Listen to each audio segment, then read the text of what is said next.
అయితే మన గారాలపట్టి సిమ్రన్ ఒకవేళ తను మనసు మార్చుకొని మన ఇంటి పరువు కాపాడాలనుకుంటే ఈ సామూహిక ఆత్మహత్య ప్రక్రియను విరమించుకుంటాం.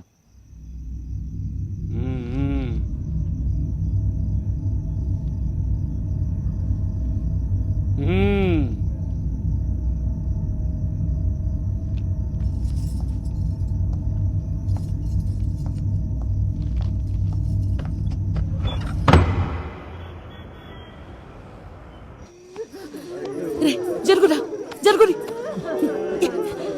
జరిగే ఏంది ఏంది భాషాబాయ్?